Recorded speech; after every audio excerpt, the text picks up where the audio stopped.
Oh, you're going to hate me. I know you're going to hate me. I can feel the hatred coming down the camera already.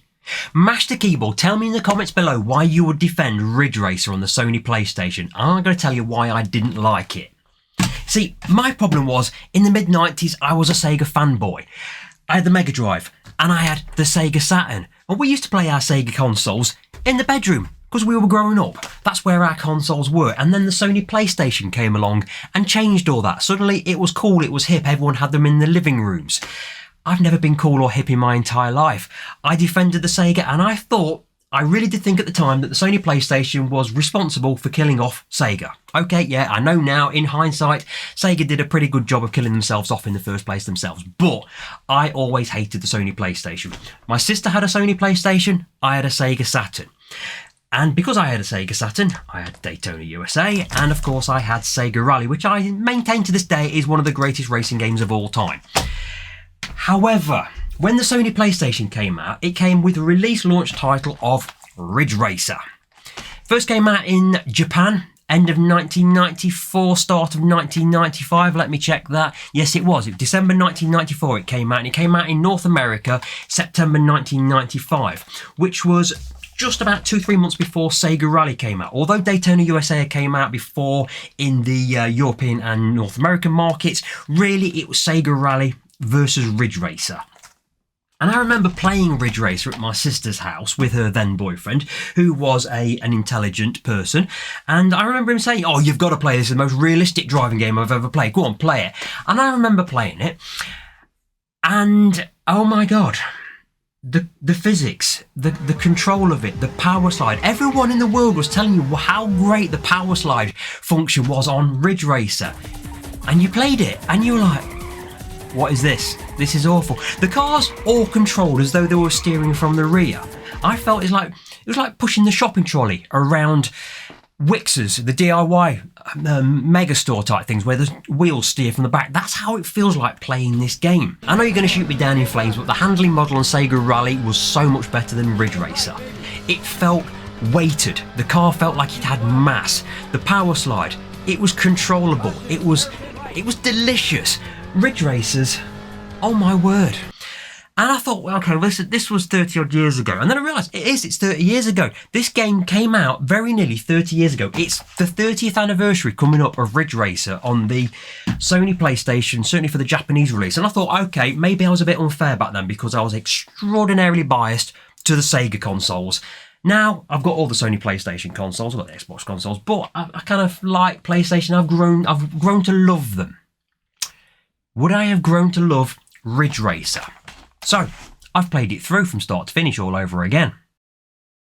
Ridgeracer features one single course with two slightly different variations of it.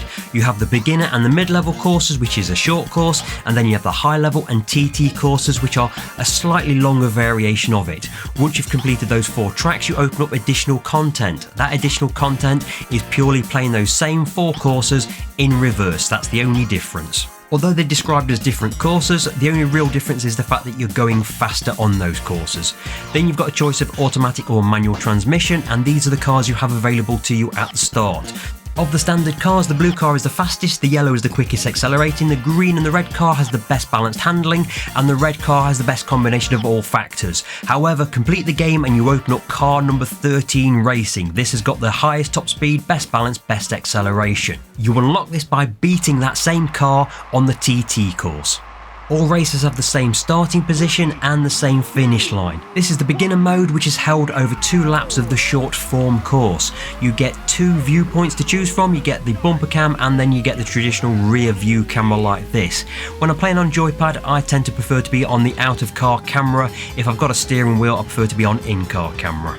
In all of the modes other than TT mode, you start from 12th position, and to win the event you've just got to finish in first place.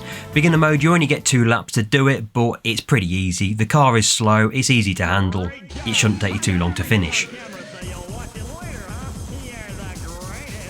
The mid-level mode is still held on the same short form course, however you've now got 3 laps to get from 12th to 1st rather than 2, and you've also got a slightly higher top speed. I suppose the game really does have quite a gentle difficulty arc as you progress through the game from novice through to professional, preparing you for what's next, the hard level. Here you've got once again a slightly faster car, but you're now also taking on the long form course, and the long form course does have some very challenging extra corners to deal with. It's very easy to catch the wall and lose all your speed, and also a couple of the corners create a power slide which are very difficult to control. In some cases I actually find it easier to just nudge the wall, drop my speed down, and it stops the car power sliding. But again, if you finish first from 12th, you then qualify for the time trial mode. The time trial mode is the hardest mode in the game, and you have to complete it 3 times to effectively win the game. The first time you play it, it's just you versus that yellow car. There's only 2 of you. If you beat him, you've beat the time trial. But the next time you play it, there is the number 13 car. You have to beat him as well, and he is much quicker than you, especially in the standard car like this one here. You have to make sure you keep him behind you, otherwise you'll just ramp off into the distance. However, if you can get your elbows out and keep him behind you and cross that finish line in first place, you've won the time trial and you've unlocked the number 13 car for you to drive yourself. It is an absolute beast of a car to drive, but that's where we're going to now. The time trial with the number 13 car, setting our best time possible. 3,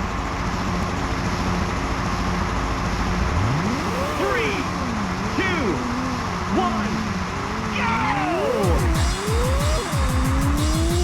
Wow, what a start! This is just what I wanted to see! 3 laps to go!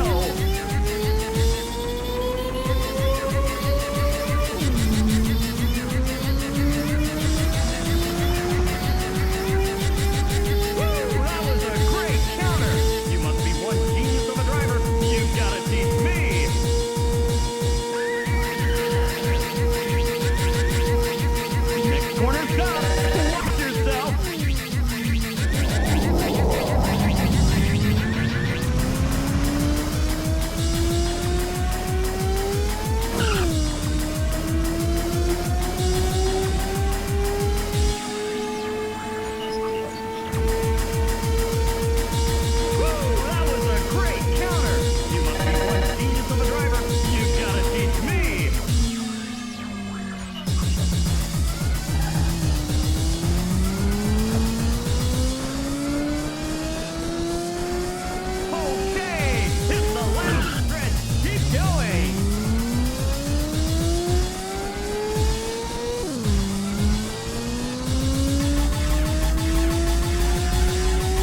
great job. I got everything on camera, so you'll watch it later, huh? You're the greatest.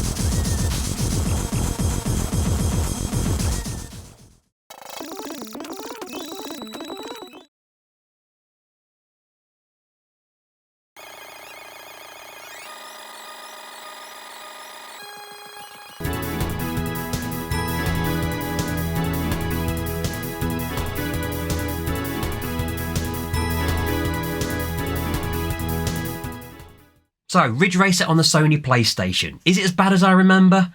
No, of course it isn't. I was clouded by my bias towards the Sega consoles. Is it a great game?